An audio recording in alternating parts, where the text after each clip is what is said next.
নানা কর্মসূচিতে পালন হচ্ছে জুলাই শহীদ দিবস। আবু সাঈদ ও আসিমের কবরে শ্রদ্ধা। জুলাই চেতনাকে ধারণ করে কাজ করছে সরকার, জানালেন মন্ত্রীরা। জুলাই যোদ্ধাদের আকাঙ্ক্ষার সঙ্গে কেউ বেইমানি করলে ইতিহাস ক্ষমা করবে না, বলেছেন ডাক্তার শফিক। জুলাই হত্যাকাণ্ডের সব মামলার দ্রুত নিষ্পত্তি দাবি নাহিদের। এইচএসসি পরীক্ষা নিয়ে আন্দোলনের নামে সড়কে জনভোগান্তি মেনে নেওয়া হবে না, হুঁশিয়ারি স্বরাষ্ট্রমন্ত্রী। বললেন, ঘোলা পানিতে মাছ শিকার করতে চায় কিছু মহল। শহীদ রাষ্ট্রপতি জিয়াউর রহমানকে হত্যায় দণ্ডপ্রাপ্ত পলাতক আসামি মোজাফফর হোসেন গ্রেফতার। কোর্ট মার্শালের জন্য সেনাবাহিনীর কাছে হস্তান্তর।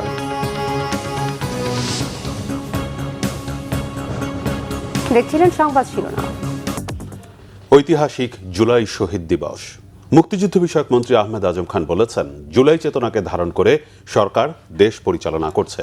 এদিকে মুক্তিযুদ্ধ বিষয়ক প্রতিমন্ত্রী ইশরাক হোসেন বলেছেন, যারা জুলাইয়ে ছাত্র জনতাকে হত্যা করেছে বাংলার মাটিতে তাদের আসতে দেয়া হবে না। প্রতিনিধিদের তথ্য ছবিতে নাজমুল নিশানের ডেস্ক রিপোর্ট। সকালে রংপুরে জুলাই স্মৃতিস্তম্ভে শ্রদ্ধা নিবেদনের মধ্য দিয়ে শুরু হয় জুলাই শহীদ দিবস। আয়োজন করা হয় র্যালি ও আলোচনার অনুষ্ঠান। বক্তব্য রাখেন মুক্তিযুদ্ধ বিষয়ক মন্ত্রী আহমেদ আজম খান। বলেন, জুলাই চেতনাকে ধারণ করে সরকার। এছাড়া বিরোধী দলের বক্তব্য রাজনৈতিক, তবে সরকার ও বিরোধী দল একসঙ্গে দেশের সংকট মোকাবেলা করে উন্নয়নের ধারাবাহিকতা বজায় রাখবে বলে জানান মন্ত্রী। পরে মন্ত্রী বেগম রোকেয়া বিশ্ববিদ্যালয়ে দেশের প্রথম জুলাই শহীদ আবু সাঈদের স্মৃতিস্তম্ভে পুষ্পস্তবক অর্পণ ও স্মরণ সভায় অংশ নেন। আমরা সরকারি দল বিরোধী দল মিলেই গণতন্ত্রকে যেমনি প্রাতিষ্ঠানিক রূপ দিতে চাই, তেমনি জুলাই সনদকে অক্ষরে অক্ষরে বাস্তবায়ন করতে চাই।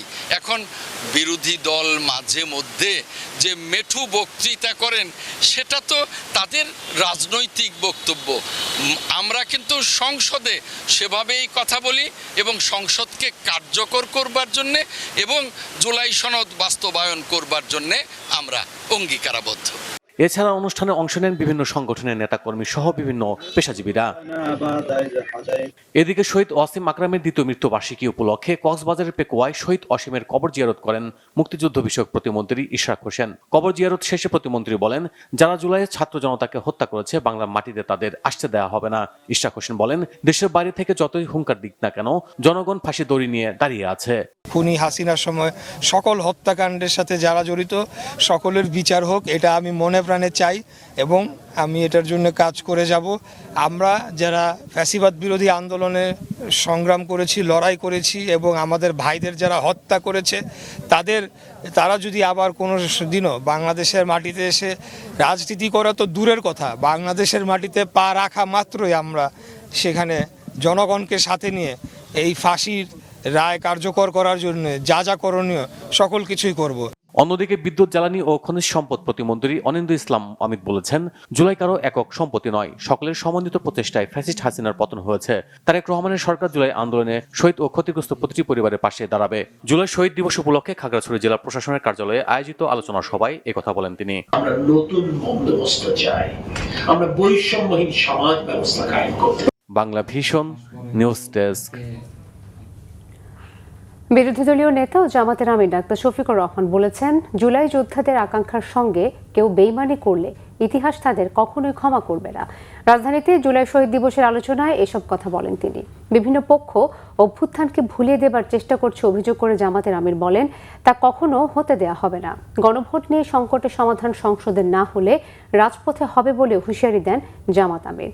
বিস্তারিত মামুন আবদুল্লাহ রিপোর্টে। বৃহস্পতিবার সকালে জুলাই শহীদ দিবস উপলক্ষে রাজধানীর ডিপ্লোমা ইঞ্জিনিয়ার্স ইনস্টিটিউটে আলোচনা সভার আয়োজন করে জামাতে ইসলামীর ঢাকা মহানগরী দক্ষিণ শাখা। এ সময় জুলাই আন্দোলনের স্মৃতিচারণ করেন জুলাই আন্দোলনের শহীদ ও আহত পরিবারের সদস্যরা। জুলাইকে নিয়ে একটি পক্ষ প্রতারণা করছে বলে অভিযোগ করেন জামাতের নেতারা। যখন ঢাকা মেডিকেল কলেজের ইমার্জেন্সি ইউনিটের সামনে আমার আহত বোনদেরকে নিয়ে, ভাইদেরকে নিয়ে আমরা দাঁড়িয়েছিলাম, সেই ঢাকা মেডিকেলের ইমার্জেন্সি ইউনিটের সামনে ছাত্রলীগ, যুবলীগের সন্ত্রাসীরা আমাদের ভাই বোনদের উপর হামলা করেছিল।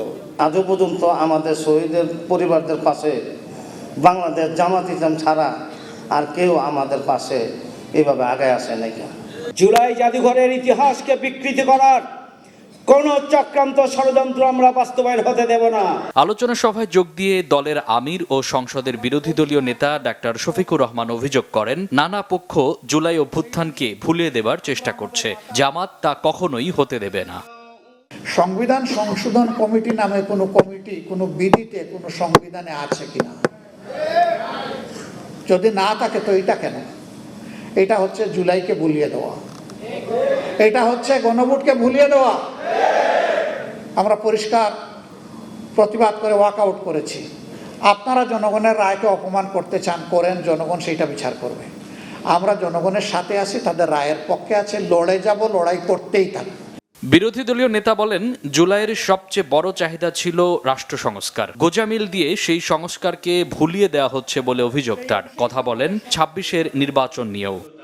কিভাবে ভোট পেয়েছেন সে বিতর্ক থেকে গেল ইতিহাসে। পাইছেন কি পান নাই, হিসাব কিভাবে মিলাইছেন জনগণ জানে। ৩.৫ ঘন্টা ব্ল্যাক আউট করে কি করা হয়েছে জনগণ বুঝে, এবং এর জন্য রাজসাক্ষীও পাওয়া গেছে, কোনো অসুবিধা নেই। ইতিহাস অবশ্যই এটাকে পর্যালোচনা করবে ইনশাআল্লাহ, এবং যার যার পাওনা সবাই সময় মতো পেয়েও যাবেন ইনশাআল্লাহ। জামাত আমির ডাক্তার শফিকুর রহমান বলেন, গণভোট নিয়ে সংকটের সমাধান সংসদে না হলে রাজপথে হবে। তারা বলেছে আমাদের যোগ্যতা অনুযায়ী আমাদের। মামুন আব্দুল্লাহ, বাংলা ভিশন, ঢাকা।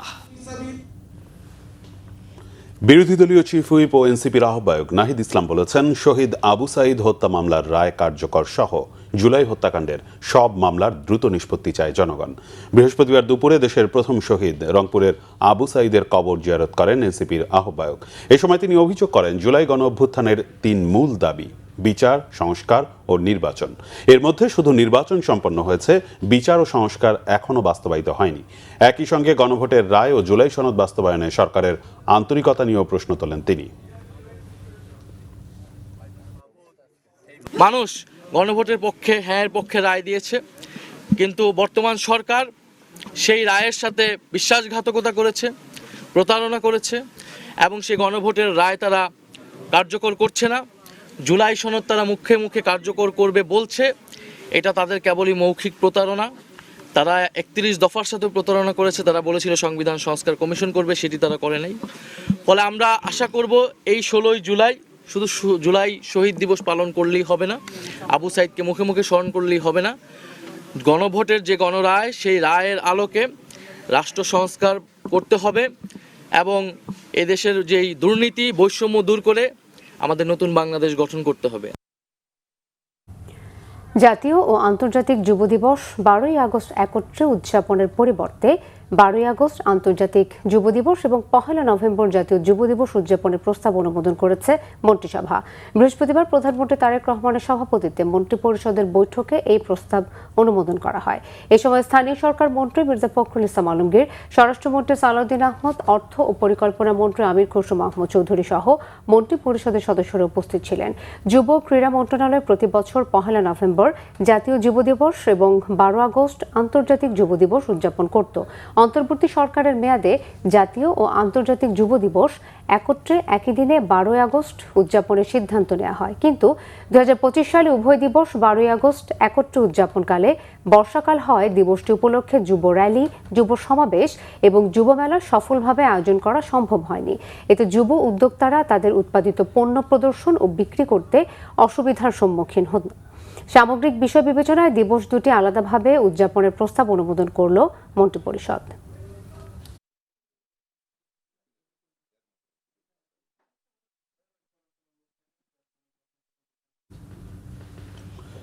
প্রধানমন্ত্রী তারেক রহমান বলেছেন, এখনকার যুদ্ধটা অনেক বড়। এখানে টিকে থাকতে হলে সবাইকে ঐক্যবদ্ধ থাকতে হবে। ভয়াবহ পরিস্থিতির মধ্য দিয়ে যেতে হচ্ছে বলে মন্তব্য করেন তিনি। বৃহস্পতিবার দুপুরে সচিবালয়ে মন্ত্রিপরিষদ বিভাগে দেশের ১৭টি জেলায় বসবাসকারী ১৮টি ক্ষুদ্র নৃগোষ্ঠীর প্রতিনিধিদের সাথে বৈঠক করেন প্রধানমন্ত্রী তারেক রহমান। এ সময় ক্ষুদ্র নৃগোষ্ঠী সম্প্রদায়ের নেতারা তাদের জন্য পৃথক ভূমি কমিশন গঠন, ক্ষুদ্র নৃগোষ্ঠী শব্দের পরিবর্তে জাতিভিত্তিক পরিচয়, আদিবাসী হিসেবে সাংবিধানিক স্বীকৃতি, আইনগতভাবে ভূমির মালিকানা প্রতিষ্ঠা এবং রিজার্ভ ফরেস্টের নামে ক্ষুদ্র নৃগোষ্ঠীদের বসতি থেকে উচ্ছেদ বন্ধের দাবি জানান। ক্ষুদ্র নৃগোষ্ঠীকে দেশের অবিচ্ছেদ্য অংশ হিসেবে অভিহিত করে প্রধানমন্ত্রী বলেন, তিনি এবং তার সরকার এমন একটি দেশ গড়ে তুলতে কাজ করছেন যেখানে কোনো জাতিগোষ্ঠীর প্রতি বৈষম্য থাকবে না। সরকার কাউকে আলাদা মনে করে না। প্রধানমন্ত্রী বলেন, দেশের সব প্রতিষ্ঠান ও অর্থনীতি ধ্বংস করে দিয়েছে ফ্যাসিস্ট সরকার। প্রতি বছর $16 বিলিয়ন পাচার করেছে। এভাবে অর্থ পাচার না করলে ক্ষুদ্র নৃগোষ্ঠীর অনেক সমস্যার সমাধান হয়ে যেত। যেগুলো সমাধানযোগ্য, সরকার পর্যায়ক্রমে সেগুলো আগে সমাধানের চেষ্টা করছে।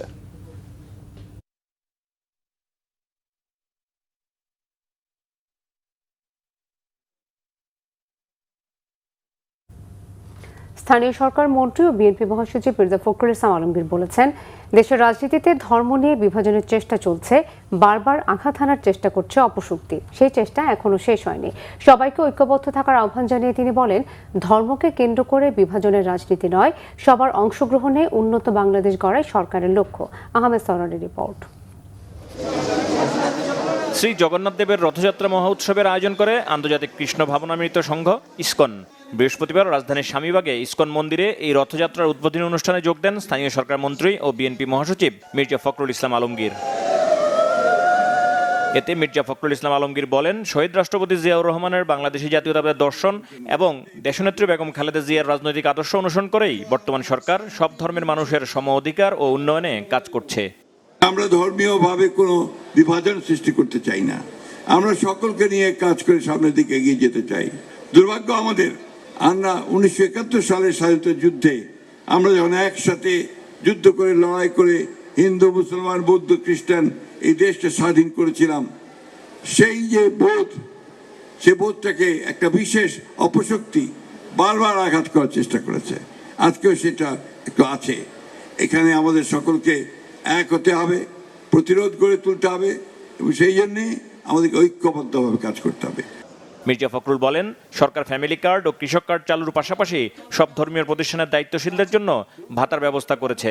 এই উদ্যোগ ধর্মীয় সম্প্রীতি প্রতিষ্ঠার একটি গুরুত্বপূর্ণ পদক্ষেপ। যিনি প্রধানমন্ত্রী, আপনারা সবাই জানেন যে তিনি অতি অল্প সময়ের মধ্যে বাংলাদেশের মানুষের হৃদয় জয় করে চলেছেন। সকলে ধর্ম পালন করতে পারে, সবার মধ্যে তিনি চেয়েছেন যে আমরা বাংলাদেশকে কোনো সুনির্দিষ্ট ধর্মের জন্য এখানে কেউ সুবিধা নিতে না পারে, বাংলাদেশ সবার জন্য কাজ করতে পারে। বাংলাদেশের রাজনীতিতে ধর্ম নিয়ে অনেক বিভাজনের সৃষ্টি করা হয়। আমরা আমাদের রাজনীতিতে এই বিভাজন বিশ্বাস করি না। পরে মির্জা ফখরুল রথযাত্রার উদ্বোধন ঘোষণা করেন। আহমেদ সরওয়ার, বাংলা ভিশন, ঢাকা। এইচএসসি পরীক্ষা নিয়ে আন্দোলনের নামে সড়কে ভোগান্তি মেনে নেওয়া হবে না, এমন হুঁশিয়ারি দিয়েছেন স্বরাষ্ট্রমন্ত্রী সালাউদ্দিন আহমেদ। তিনি বলেন, একটা মহল সরকারকে বিব্রত করতে ঘোলা পানিতে মাছ শিকারের চেষ্টা করছে। পুলিশের সাহসিকতার পুরস্কার প্রদান শেষে সচিবালয়ে এক ব্রিফিংয়ে একথা বলেন স্বরাষ্ট্রমন্ত্রী। তিনি জানান, যারা পরীক্ষার্থী বা ছাত্র নন তারাও আন্দোলনে নেমেছে, ঢালাওভাবে জিপিএ বা অটো পাসের আশায় আন্দোলন করছে। উত্তেজনা সৃষ্টির জন্য কেউ কেউ পুরনো ভিডিও মিলিয়ে পোস্ট দিচ্ছে। মন্ত্রী জানান, ভুল প্রশ্নপত্র তৈরিতে জড়িতদের বিরুদ্ধে তদন্ত করে ব্যবস্থা নেওয়া হবে। আরেক প্রশ্নের জবাবে স্বরাষ্ট্রমন্ত্রী জানান, বিদেশে গ্রেফতারকৃতদের ফিরিয়ে আনতে কাজ চলছে। সরকার চায় পলাতক শেখ হাসিনা আইনি প্রক্রিয়ায় ফেরত আসুক। হাসিনা দেশে ফিরলে সাজাপ্রাপ্ত হিসাবে গ্রেফতার করে ব্যবস্থা নেওয়া হবে বলে জানান তিনি।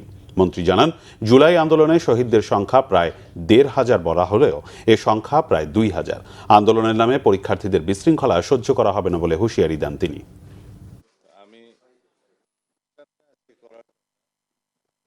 এই ট্রেন্ডটা ইন্টারিম গভর্নমেন্টের সময় দেখা গিয়েছে যে সচিবালয়ে ঢুকে গিয়ে পরীক্ষা স্থগিত করা বা বিনা পরীক্ষায় পাশের ঘোষণা নেওয়া, এই সমস্ত একটা অপকালচার তখন দেখা গিয়েছে, যেগুলোকে তারা হয়তো নিয়ন্ত্রণ করতে পারেনি, যার কারণে তারা এখনও সেই টেন্ডেন্সিটা বহাল রেখেছে।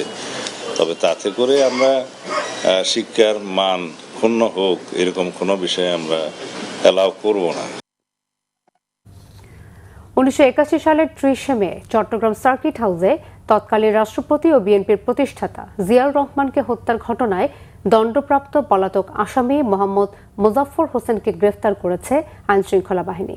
প্রয়োজনীয় আইনগত প্রক্রিয়া শেষে কোর্ট মার্শালের জন্য মোজাফফর হোসেনকে বাংলাদেশ সেনাবাহিনীর কাছে হস্তান্তর করা হয়েছে। সামরিক আইন অনুযায়ী পরবর্তী বিচারিক ও প্রশাসনিক প্রক্রিয়া সম্পন্ন হবে। নাবিল জাহাঙ্গীরের প্রতিবেদনে বিস্তারিত। 1981 সালের 30 মে ভোর চট্টগ্রাম সার্কিট হাউসে সংগঠিত হয় বাংলাদেশের ইতিহাসের অন্যতম নৃশংস রাজনৈতিক হত্যাকাণ্ড। সেদিন একদল দেশবিরোধী সেনা কর্মকর্তার হামলায় শহীদ হন তৎকালীন রাষ্ট্রপতি ও বিএনপির প্রতিষ্ঠাতা জিয়াউর রহমান। পরবর্তীতে সামরিক ট্রাইব্যুনালে এই হত্যাকাণ্ডের বিচার করা হয়। বিচারে 13 জনকে মৃত্যুদণ্ড ও 5 জনকে বিভিন্ন মেয়াদে সাজা দেয় ট্রাইব্যুনাল। হত্যাকাণ্ডের সাথে জড়িত তৎকালীন সেনাবাহিনীর মেজর মোহাম্মদ মোজাফফর হোসেন সহ কয়েকজন পালিয়ে আত্মগোপনে চলে যান। দীর্ঘদিন আত্মগোপনে থাকার পর গোপন সংবাদের ভিত্তিতে রাজধানীর বনানী ডিওএইচএস এলাকা থেকে তাকে গ্রেপ্তার করে গোয়েন্দা পুলিশ। মামলার নথি ও তদন্ত সংশ্লিষ্ট তথ্য অনুযায়ী চট্টগ্রাম সার্কিট হাউসে হামলাকারী সেনা কর্মকর্তাদের মধ্যে অন্যতম ছিলেন মোজাফফর হোসেন।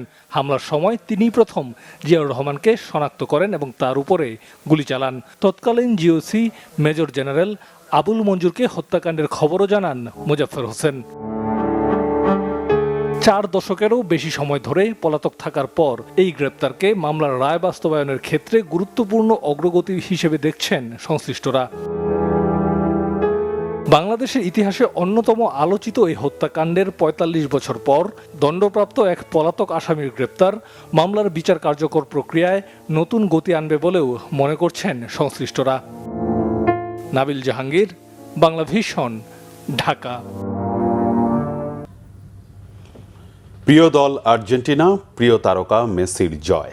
রাজধানী ঢাকায় আকাশী সাদা সমর্থকদের বাঁধ ভাঙা উল্লাস। 90 মিনিটের খেলায় মেসিদের অসাধারণ নৈপুণ্যে ইংল্যান্ড কোপকাত। সমর্থকদের আশা, টানা দ্বিতীয়বারের মতো কাপ ঘরে তুলবে আলবিসেলেস্তারা। বাংলাদেশের আর্জেন্টাইন সমর্থকদের উৎসব উল্লাসের খবর জানাচ্ছেন সৈকত সাদিক। ক্যামেরায় ছিলেন জাহাঙ্গীর আলম। রাত 1টায় ম্যাচ, অথচ বুধবার সন্ধ্যার পর থেকেই সরগম ঢাকা বিশ্ববিদ্যালয়ের আশপাশ। ঢাকা বিশ্ববিদ্যালয়ের রং একটাই, আকাশী সাদা। হাতে পতাকা, মুখে রং, গায়ে তাদের আর্জেন্টিনার জার্সি। ভুবুজেলার বাঁশির শব্দে নিস্তব্ধতা ভেঙে খান খান।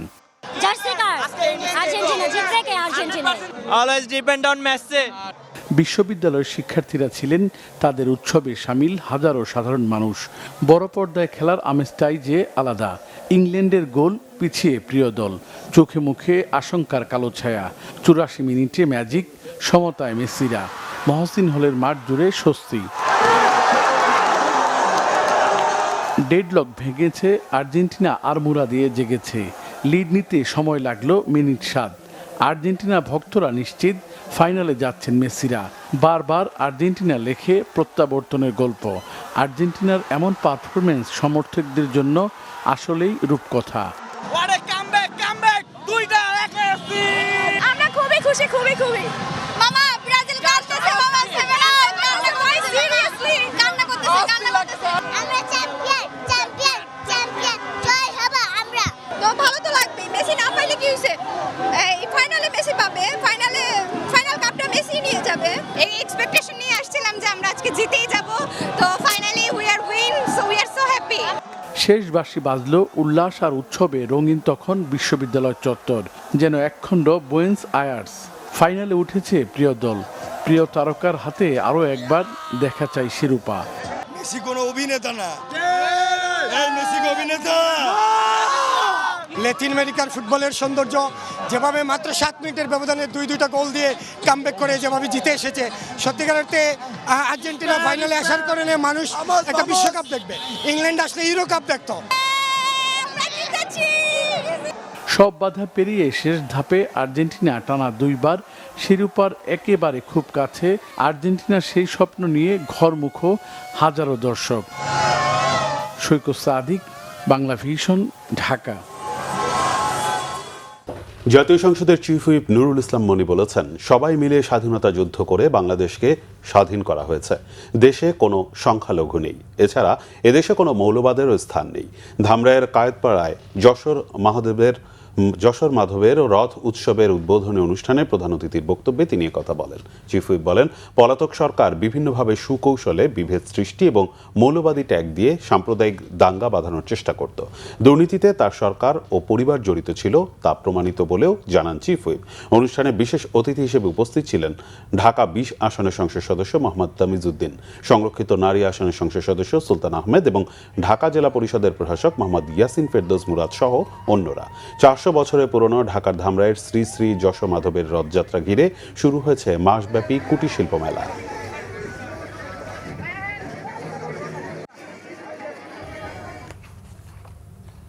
গণঅভ্যুত্থান দেশের সব রাজনৈতিক দলের সম্মিলিত অর্জন উল্লেখ করে গণতান্ত্রিক বাংলাদেশে ঐক্য ধরে রাখার আহ্বান জানিয়েছেন প্রধানমন্ত্রীর উপদেষ্টা ও প্রধানমন্ত্রীর কার্যালয়ের মুখপাত্র মাহদি আমিন।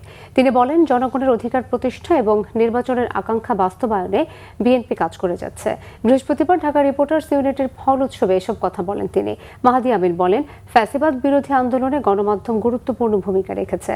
বিএনপির সময় দেশের গণমাধ্যম সবচেয়ে বেশি বাক স্বাধীনতা ভোগ করেছে বলেও মন্তব্য করেন তিনি। পরিবর্তিত রাষ্ট্র ব্যবস্থায় জনগণের ভোটাধিকার ও নির্বাচনের প্রত্যাশা বাস্তবায়নে বিএনপি কাজ করে যাচ্ছে বলেও জানান তিনি। এ সময় তিনি আশা প্রকাশ করে বলেন, ফ্যাসিবাদ বিরোধী আন্দোলনে যেমন ঢাকা রিপোর্টার্স ইউনিটি ভূমিকা রেখেছে, ভবিষ্যতেও গণতন্ত্র, জনগণের অধিকার এবং মুক্ত গণমাধ্যম প্রতিষ্ঠার সংগ্রামে সংগঠনটি একইভাবে দায়িত্বশীল ভূমিকা পালন করবে।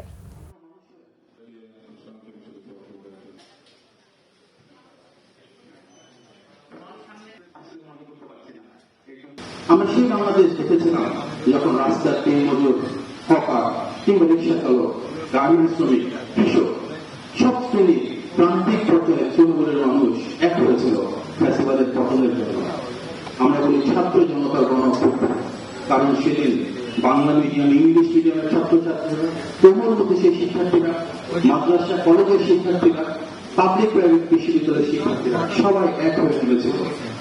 সেই বাংলাদেশের আকাঙ্ক্ষা ছিল গণতন্ত্র আবার ফেরত আসবে। সেই বাংলাদেশের আকাঙ্ক্ষা ছিল আমরা সমতা এবং ন্যায্যতা নিশ্চিত করব। সেই বাংলাদেশের আকাঙ্ক্ষা ছিল যেসব শহীদ জীবন দিয়েছেন তাদের মায়েদের সেই প্রত্যাশার বাংলাদেশ আমরা আবার সবাই এক হয়ে বিনির্মাণ করব। বাংলাদেশ সেনাবাহিনীর বৃক্ষরোপণ অভিযান 2026-এর উদ্বোধন করলেন সেনাবাহিনী প্রধান জেনারেল ওয়াকিরুজ্জামান।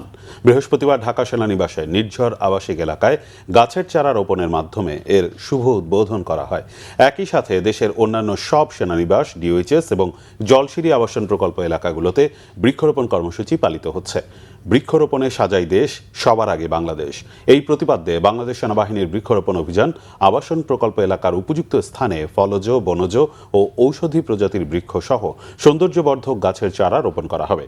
এই কর্মসূচি সেপ্টেম্বরের শেষ সপ্তাহ পর্যন্ত চলমান থাকবে। দেশের বনজ সম্পদ বৃদ্ধি ও পরিবেশগত ভারসাম্য রক্ষার লক্ষ্যে সকলকে স্বপ্রণোদিত হয়ে বৃক্ষরোপণে উৎসাহিত করাই এই বৃক্ষরোপণ কর্মসূচির মূল উদ্দেশ্য।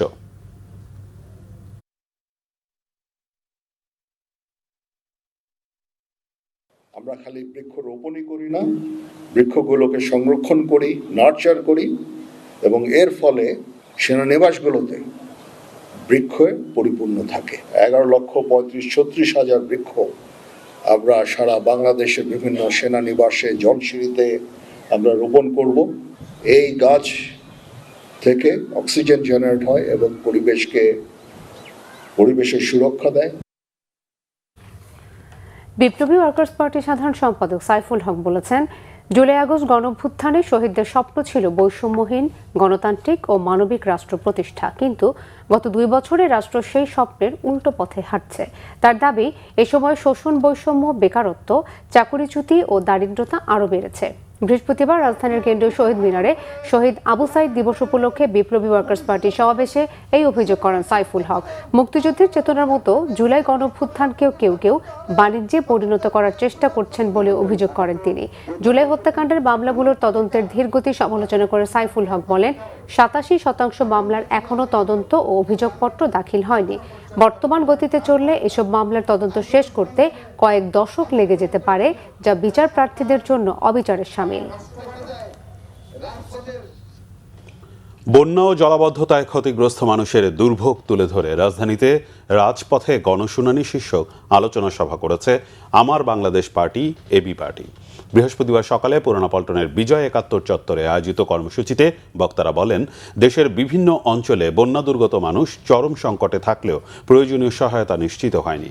তারা দ্রুত ত্রাণ, চিকিৎসা ও পুনর্বাসনের পাশাপাশি দুর্যোগকালে শিক্ষার্থীদের পরীক্ষা নিয়ে কার্যকর পরিকল্পনা দেওয়ার দাবি জানান। একই সঙ্গে জলাবদ্ধতা নিরসনে বিপুল অর্থ বরাদ্দের পরও দৃশ্যমান অগ্রগতি না হওয়ায় সমালোচনা করেন বক্তারা। AB party chairman Mujibur Rahman Manju অভিযোগ করেন, আওয়ামী লীগ সরকারের মতোই অন্তর্বর্তী সরকারের পর বিএনপিও একই ধারা অনুসরণ করছে। রাজধানীতে আবারও জলাবদ্ধতা দেখা দিলে কঠোর কর্মসূচিরও হুঁশিয়ারি দেন তিনি। সংবিধান সংস্কার, গণভোট ও জুলাই সনদ নিয়ে সরকার আইনের স্বেচ্ছাচারী ব্যাখ্যা দিচ্ছে বলে অভিযোগ করেছেন সুপ্রিম কোর্টের জামাতপন্থী জ্যেষ্ঠ আইনজীবী শিশির মনির। দুপুরে সুপ্রিম কোর্ট আইনজীবী সমিতি অডিটোরিয়ামে সংবিধান সংস্কার, গণভোট ও জুলাই সনদ নিয়ে বাংলাদেশ লয়ার্স কাউন্সিল আয়োজিত সংবাদ সম্মেলনে তিনি কথা বলেন। সুপ্রিম কোর্টের জ্যেষ্ঠ এই আইনজীবী বলেন, জুলাই জাতীয় সনদ আদেশ ১২ ফেব্রুয়ারির নির্বাচনের একমাত্র আইনি ভিত্তি, তাই এই সনদ অবশ্যই বাস্তবায়ন করা উচিত। সংবাদ সম্মেলনে সাবেক চিফ প্রসিকিউটর তাজুল ইসলাম বলেন, সনদের যে বিষয়গুলো সরকারের পক্ষে যায় সেগুলো তারা মানে, বাকিগুলো মানে না।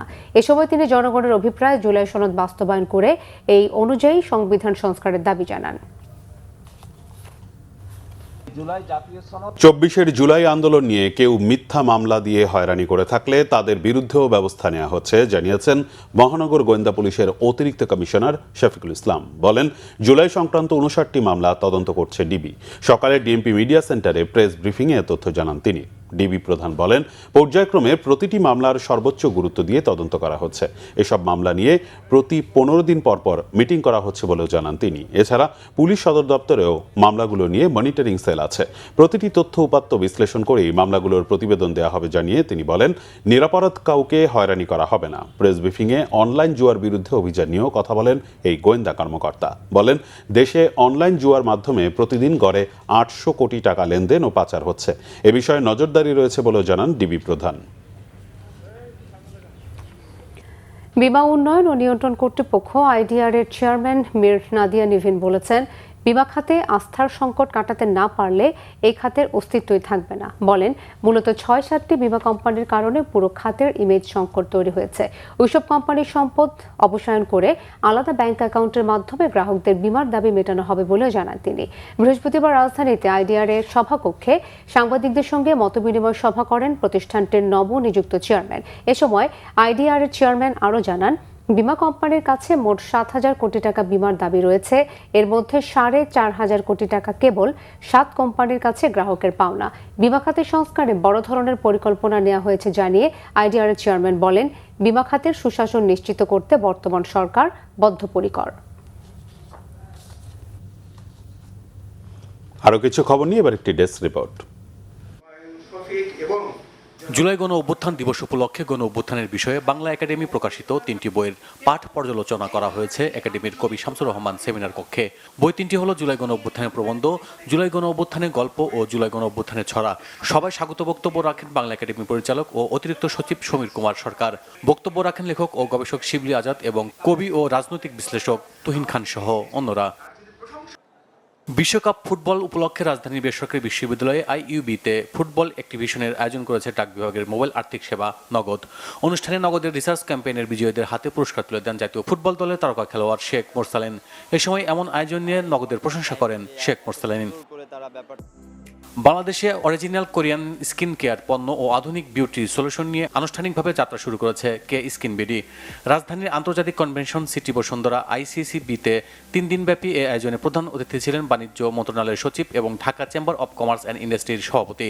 উপস্থিত ছিলেন কোটরা ঢাকার উপপরিচালক সাংহুন লি, কোরিয়ান বিউটি বিশেষজ্ঞ ইউজিন হোয়াং এবং দক্ষিণ কোরিয়ার স্কিন কেয়ার প্রস্তুতকারী প্রতিষ্ঠানের ব্যবস্থাপনা পরিচালক হুন হি লি। বিদেশে উচ্চশিক্ষার নামে প্রতারণা ঠেকাতে সুশাসন, শিক্ষার্থীদের নিরাপত্তা এবং জবাবদিহিমূলক নিয়ন্ত্রণ কাঠামো গঠনের আহ্বান জানিয়েছে Bangladesh foreign admission and career development consultants association. জাতীয় প্রেস ক্লাবে আয়োজিত সংবাদ সম্মেলনে সংগঠনটির কর্মকর্তারা বলেন, অতিরিক্ত ফি আদায়, মিথ্যা তথ্য এবং আর্থিক অনিয়ম উদ্বেগজনক হারে বাড়ছে। এসব প্রতারণা শুধু শিক্ষার্থী ও অভিভাবকদের আর্থিক ও মানসিক ক্ষতির কারণ নয়, বরং দেশ বিদেশে উচ্চশিক্ষা পরামর্শদান খাতে আন্তর্জাতিক ভাবমূর্তি ক্ষুণ্ণ করছে। Bangla vision news desk. Rise together স্লোগানে মৌলভীবাজারের শ্রীমঙ্গলে জাঁকজমকপূর্ণভাবে অনুষ্ঠিত হয়েছে ইলেকট্রনিক্স ও ইলেকট্রিক্যাল খাতের সুপার ব্র্যান্ড ওয়ালটন কেবলসের বার্ষিক ডিলার কনফারেন্স 2026। সন্ধ্যায় শ্রীমঙ্গলের 5 তারকা হোটেল গ্র্যান্ড সুলতানে কনফারেন্সের উদ্বোধন করেন ওয়ালটন হাইটেক ইন্ডাস্ট্রিজ পিএলসির ব্যবস্থাপনা পরিচালক SM মাহবুবুল আলম এবং পরিচালক নিশাত তাসলিম সূচি। অংশ নেন দেশের বিভিন্ন অঞ্চল থেকে আসা ওয়ালটন কেবলসের 3 শতাধিক ডিলার। সম্মেলনে ওয়ালটন কেবলসের মার্কেট শেয়ার বৃদ্ধি ও সুদৃঢ় করার মাধ্যমে বিক্রয়ের ধারাবাহিক প্রবৃদ্ধি নিশ্চিতকল্পে বাজার গবেষণা, সময় উপযোগী বিপণন ও ব্যবসায়িক কলাকৌশল নিয়ে পরিবেশকদের গুরুত্বপূর্ণ দিক নির্দেশনা দেন ব্যবস্থাপনা পরিচালক। সে সময় পরিবেশকরা দেশের প্রতিটি বাড়িতে নিরাপদ ও আন্তর্জাতিক মানের ওয়ালটন কেবলস পৌঁছে দেওয়ার প্রত্যয় ব্যক্ত করেন। চলতি বছর ওয়ালটন কেবলস বিক্রয়ের ধারাবাহিক প্রবৃদ্ধি অর্জনে বিশেষ অবদান রাখায় শতাধিক পরিবেশককে দেওয়া হয় পুরস্কার। মনোজ্ঞ সাংস্কৃতিক অনুষ্ঠানের মধ্য দিয়ে শেষ হয় সম্মেলন।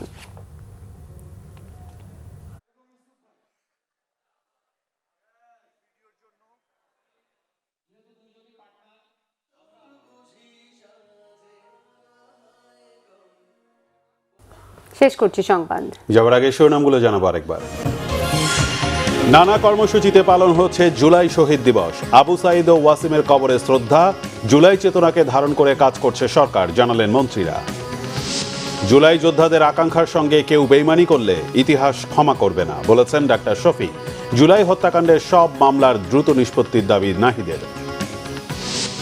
HSC পরীক্ষা নিয়ে আন্দোলনের নামে সড়কে জনভোগান্তি মেনে নেওয়া হবে না, হুঁশিয়ারি স্বরাষ্ট্রমন্ত্রীর। বললেন, ঘোলা পানিতে মাছ শিকার করতে চায় কিছু মহল। শহীদ রাষ্ট্রপতি জিয়াউর রহমানকে হত্যায় দণ্ডপ্রাপ্ত পলাতক আসামি মুজফফর হোসেন গ্রেপ্তার। কোর্ট মার্শালের জন্য সেনাবাহিনীর কাছে হস্তান্তর। এই ছিল এখনকার মতো। পরের সংবাদ রাত 1টায় দেখার আমন্ত্রণ রইল। সংবাদ ও সংবাদ সংশ্লিষ্ট অনুষ্ঠান দেখতে ভিজিট করুন www.bvnews24.com ও facebook.com/banglavisionnews এবং সাবস্ক্রাইব করুন youtube.com/banglavisionnews।